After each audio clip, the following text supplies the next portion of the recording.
তো good morning বন্ধুরা, ঘড়িতে বাজে 7:30। তার মানেই আমি এখন যাব পড়াতে।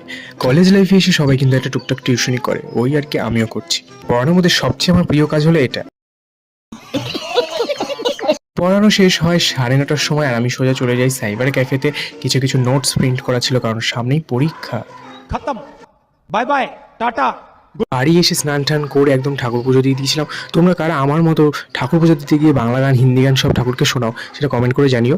আমি যেহেতু রয়েছে ওয়েট লস জার্নিতে, তাই জন্য আমার খাওয়া দাওয়া অনেক আগেই হয়ে গেছে, কিন্তু মা বললো যে ইলিশ মাছটা রান্না করেছে খেয়ে দেখতে, তাই জন্য খেয়ে দেখলাম, বেশ টেস্টি হয়েছে। আর খাওয়া দাওয়ার পরেই আমি কিন্তু প্রবাসী ঘর কোনো ব্লগ দেখি, তোমরা অনেকেই হয়তো দেখো, আমার তো খুব ভালো লাগে। ব্লগ দেখে মনে হচ্ছে একটু পড়তে বসে, আমার মনে হচ্ছে না পড়তে ইচ্ছা করছে না, কিন্তু কি করবো, ফাইনালি পড়তে বসলাম। যেহেতু সামনে পরীক্ষা চলে আসছে, পড়াগুলো সব কমপ্লিট করতে হবে। কখন যে আমি গান শুনতে ঘুমিয়ে পড়ছিলাম আমি নিজেও জানি না। ঘুম থেকে উঠে সেটা আমার সব থেকে বেশি প্রয়োজন, সেটা হলো গ্রিন টি। আর এদিকে আমি সেটাই করতে চলে এসেছি, গ্রিন টি। আর আমি কিছু বানাবো আর কোনো অঘটন হবে না, সেটা তো হতেই পারে না।